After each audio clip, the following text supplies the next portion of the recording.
15 साल सरकार है, क्या हुआ मुसलमानों को? आपने वोट दिया, तब भी बीजेपी वहां पर जीत गई। दिल्ली में ऐसे हुआ नहीं, सरकार बनाने का है, आप नहीं बना पाए, आपने वोट दिया, वहां बीजेपी की सरकार आ गई।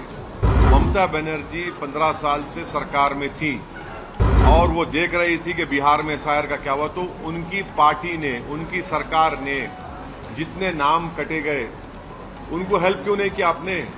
हैदराबाद में हम लोगों ने, आप देख रहे हैं हमारे ऑफिस में कितने लोगों को हम हेल्प कर रहे हैं। यहाँ पर आप तो सत्ता में थे ना, आप तो कर सकते थे। आज भी हम कह रहे हैं कि एसआईआर को सिटीजनशिप से जोड़ना ये गलत है। आसाम में देखिए, आसाम में ही बोला गया 50,000 मुसलमानों को हेमंत बिस्व शर्मा की गवर्नमेंट ने उनको अनकॉन्स्टिट्यूशनल इलीगल तरीके से उनको बेघर कर दिया। आप उनको डिस्प्लेस कर दिए, आप उनको selective community wise, religion wise target करें।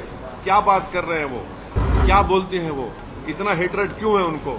उन्होंने एक इंटरव्यू में बोला कि हम रात के अंधेरे में बांग्लादेश में उनको ढकेल दिए। या वो क्या भारत के फॉरेन मिनिस्टर हैं वो? सब, चाहे वो आम आदमी पार्टी हो, बंगाल में ममता बनर्जी 15 साल से, आप जाकर देखो मुस्लिम इलाकों में क्या आपने इंसाफ किया उन लोगों के साथ। 1 महीने से एसआईआर का काम चल रहा है। बंगाल में क्या टीएमसी ने क्या काम, ये कोर्ट को गए, अरे आप करना था। न सिर्फ बंगाल के मुस्लिम माइनॉरिटीज को बल्कि पूरे देश के मुस्लिम माइनॉरिटीज को ये सोचना है कि आपने वोट डालने का काम तो किया, मगर आपकी वोट की कीमत क्या है? महाराष्ट्र में यही बात आपसे कही गई थी कि सरकार में आने का है, गवर्नमेंट बनाने का है, नहीं बना सके। बिहार में यही बोला गया कि सरकार बनाने का है, नहीं बना सके। मगर सीमांचल की जनता को लाखों सलाम, उन्होंने एमआईएम पार्टी को अपनी मोहब्बत और अपनी इज्जत और अपनी मेहनत से वहां पर अपनी लीडरशिप को पैदा कर दिया। बंगाल में आज नहीं, सरकार बनाना है, बस सरकार 15 साल सरकार है, क्या हुआ मुसलमानों को? आपने वोट दिया, तब भी बीजेपी वहां पर जीत गई। दिल्ली में ऐसे हुआ नहीं, सरकार बनाने का है, आप नहीं बना पाए, आपने वोट दिया, वहां बीजेपी की सरकार आ गई।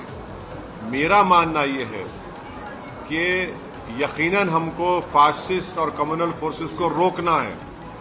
इसका हरगिज मतलब ये नहीं निकल सकता कि कोई मुसलमान की पॉलिटिकल लीडरशिप ना बने। आपकी आवाज की जरूरत है। आसाम में देखिए, आसाम में ही बोला गया 50,000 मुसलमानों को हेमंत बिस्व शर्मा की गवर्नमेंट ने उनको अनकॉन्स्टिट्यूशनल इलीगल तरीके से उनको बेघर कर दिया। फिर वहां पर बोला गया सरकार बनाने, क्या सरकार बनाए बताइए? अगर वही अजमल साहब के ज्यादा एमएलए जीतते तो आपकी एक इंडिपेंडेंट पॉलिटिकल वॉइस भी होती वहां पर। तो ये चीज है। के बाद ममता बनर्जी ने कहा कि 100 से ज्यादा सीटों पे धांधली हुई है, तो इसमें आप क्या बोलेंगे? अब वो बताए, आप लोगों को प्रूफ करें कहां धांधली हुई, उनको वो बता सकते हैं, क्योंकि वो तो 15 साल से सीएम रही हैं। अब वो आप लोगों को बताए क्या क्या हुआ, क्या नहीं हुआ।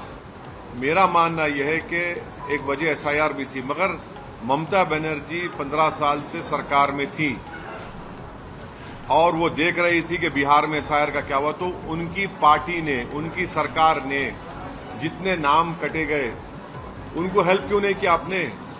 आप सुप्रीम कोर्ट चले गए, एक सिंबोलिज्म था वो। हैदराबाद में हम लोगों ने, आप देख रहे हैं हमारे ऑफिस में कितने लोगों को हम हेल्प कर रहे हैं। यहाँ पर आप तो सत्ता में थे ना, आप तो कर सकते थे। आप कोर्ट को गए, ठीक है, ड्राफ्ट लिस्ट से पहले आप क्या क्या नहीं करना था, चाहिए था आपको।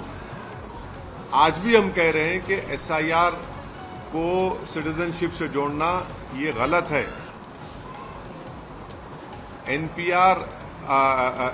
एनसीआर का एक कानून है जो मिनिस्ट्री ऑफ होम अफेयर्स में आता है। तो मैं आपके जरिए से जहां जहां अब एसआईआर होने वाला है वहां की आवाम से अपील करूंगा कि आप अपने मैपिंग करवाइए और सही तरीके से स्पेलिंग मिस्टेक्स होने मत दीजिए। अगर आपका नाम 2002 की वोटर लिस्ट में नहीं है तो आप लोग डॉक्यूमेंट्स बनाइए, बर्थ सर्टिफिकेट है या आपका पासपोर्ट है, जो भी डॉक्यूमेंट्स है।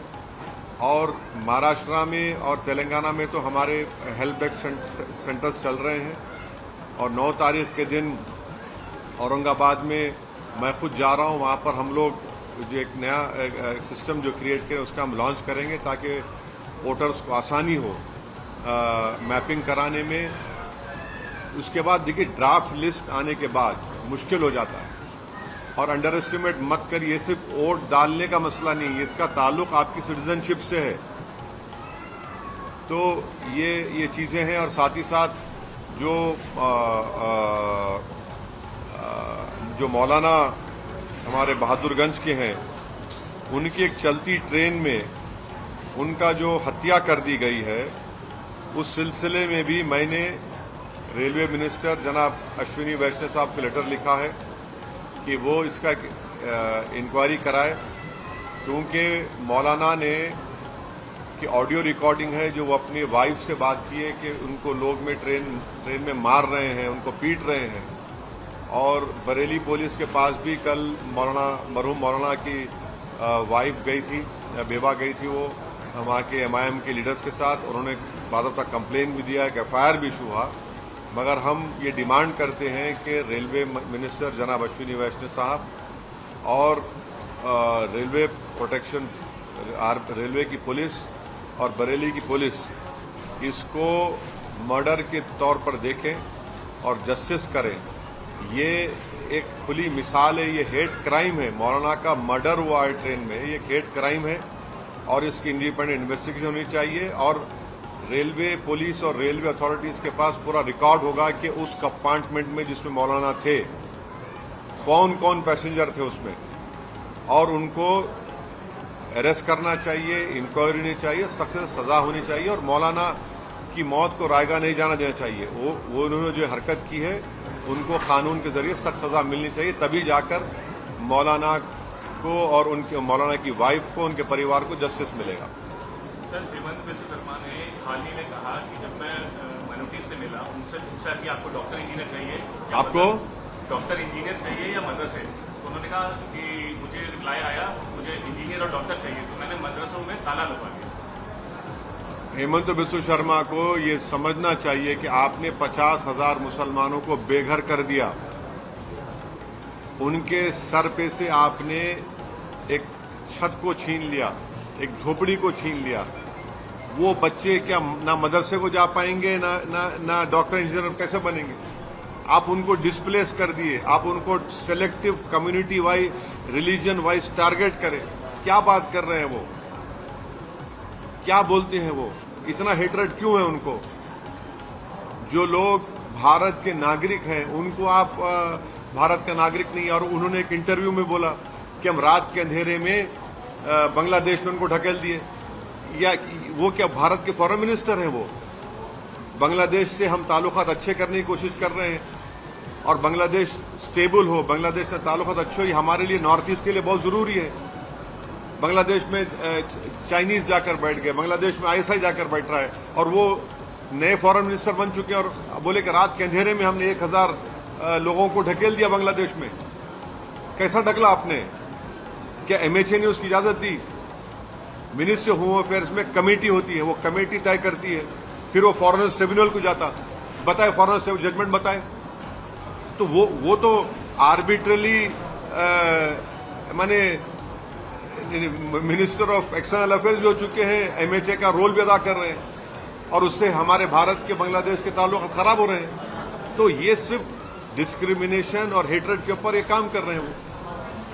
सर, असम, पुडुचेरी, वेस्ट बंगाल बीजेपी ने अपने कब्जे में ले लिया, जीत हासिल कर ली है। क्या अगले लोकसभा चुनाव में आपको लगता है इसका इन्फ्लुएंस पड़ेगा?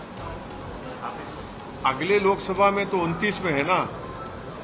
पॉलिटिक्स तो एक डायनेमिक सिचुएशन डेवलप होता है, तो आप भारत की जनता पर आप ज्यादा आपको अंदाजा नहीं है। भारत की जनता बड़ी बाशऊर है, और मुझे यकीन है कि 29 में जो हालात होंगे, अभी तो बहुत दिन बाकी है, समझे ना। पॉलिटिक्स में एक दिन भी बहुत दिन होता है, 24 घंटे बहुत टाइम होता है पॉलिटिक्स में। ओके, हाँ, कौन बोल रहे? हाँ, नहीं, क्या कौन पसंद कर रहे? नहीं, मेरा बोलना ये है कि मुस्लिम माइनॉरिटीज को यकीनन फाशिस्ट कम्युनल फोर्सेस को हराना चाहिए, मगर आप अपने वोट से आप तो वोट डाल रहे हैं। हरियाणा में क्या हुआ? फिर आपने वोट डाला दिल्ली में। दिल्ली में यही बोल के वोट डाला कि सरकार बनाने का है। मुसलमान साथ दो, सरकार बनती नहीं है और आपका इंडिपेंडेंट लीडरशिप आपकी बनती नहीं है, बीजेपी जीतती है। महाराष्ट्र में ये बोले सरकार बनाना है, साथ दीजिए। आपने वोट दिया, क्या हुआ? आपका इंडिपेंडेंट लीडरशिप नहीं बनती है। फिर बिहार में ये यही बोला गया, मगर बिहार की सीमांचल की जनता को सलाम, उन्होंने बड़ी हिकमत से, बड़ी बहादुरी से एमआईएम के 5 एमएलए को कामयाब कर लीडरशिप बना दी। ये सब, चाहे वो आम आदमी पार्टी हो, बंगाल में ममता बनर्जी 15 साल से, आप जाकर देखो मुस्लिम इलाकों में क्या हाल है वहां पर, क्या आपने इंसाफ किया उन लोगों के साथ? गुर्बत उनका मुकद्दर बना के रख दिया आप। और फिर मालदा मुर्शिदाबाद में लाखों में वहां पे मुसलमान माइग्रेशन करते हैं एज ए लेबर के तौर पर। फिर वही बोला गया नहीं नहीं नहीं, सत्ता बनाना है, पार्टी क्या बनाए? बीजेपी जीत गई।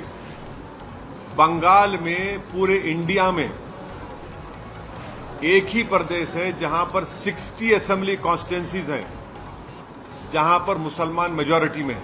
कोई स्टेट में नहीं है। 60 असेंबली कॉन्स्टिट्यूंसी जहां पर मुसलमान मेजॉरिटी में है, और 20 ऐसे असेंबली कॉन्स्टिट्यूंसी जहां मुसलमान 30 to 40% है। तब भी बीजेपी जीत रही वहां पर।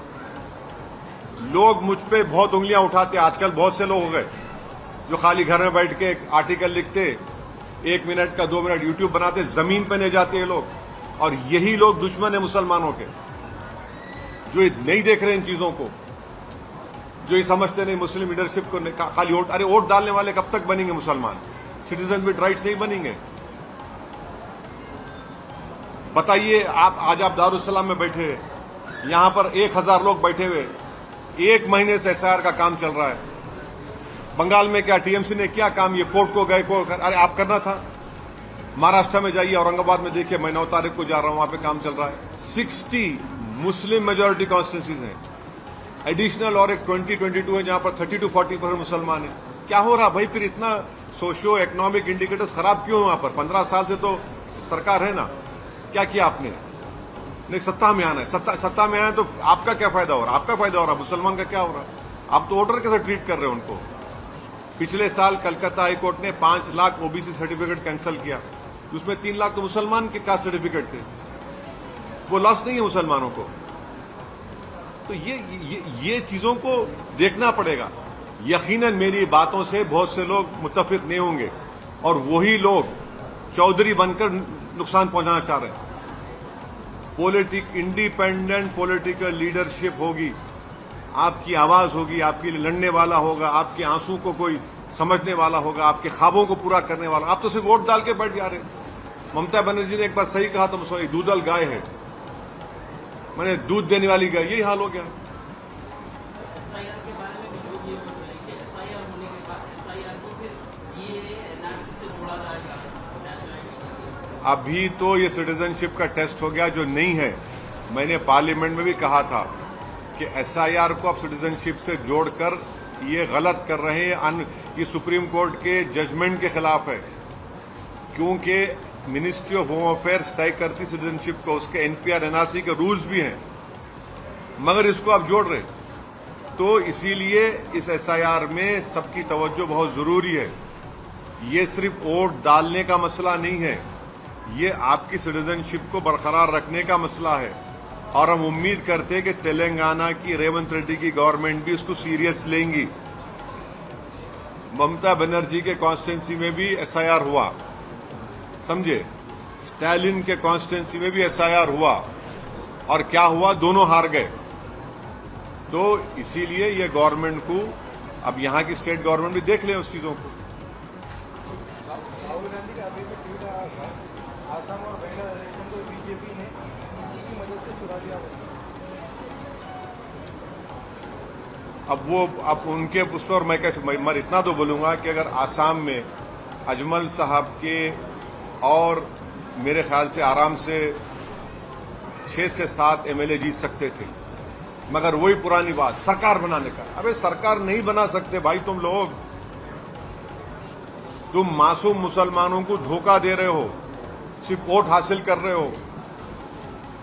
नुकसान किसको होगा आसाम में? अब 50,000 तो निकाल दिए, बेघर हो गए। अगर एआईयूडीएफ के ज्यादा एमएलए जीतते, आपकी ताकत दिखती थी ना वहां पर। देखिए, मरने के बाद मेरी खबर पे आके फूल चढ़ाना मेरे से मोहब्बत नहीं है, मुझे बचाना में मेरी मोहब्बत की निशानी है।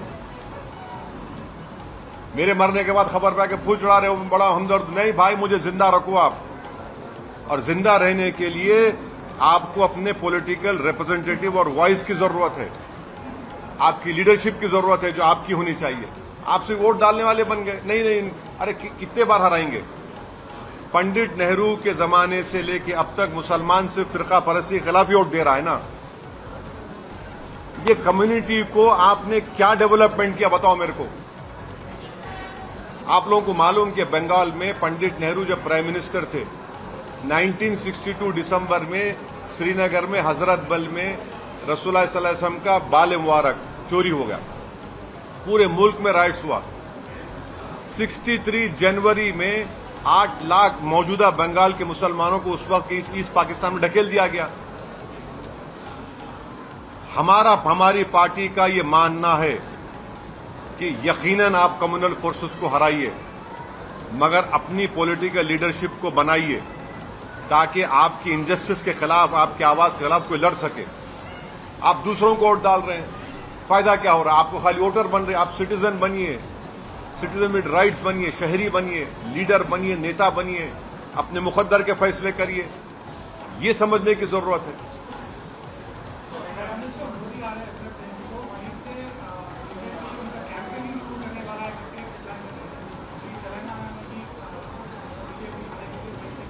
अरे आन दो, तेलंगाना में आना दे, प्राइम मिनिस्टर है उन्होंने आ रहे।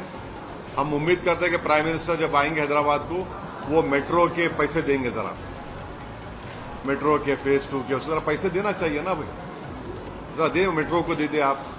थोड़ा हमारा वो जो प्रोजेक्ट्स है उसमें थोड़ा पैसे दीजिए आप।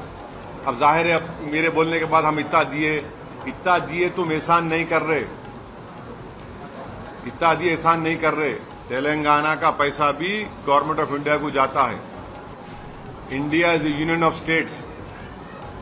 आप यहां पर भी आप इंसाफ करिए तेलंगाना से। हाँ, सेंसस है, अभी तो हाउस होल्ड सर्वे हो रहा सितंबर तक, फिर उसके बाद उसका दूसरा अलग सर्वे होगा, तो उसमें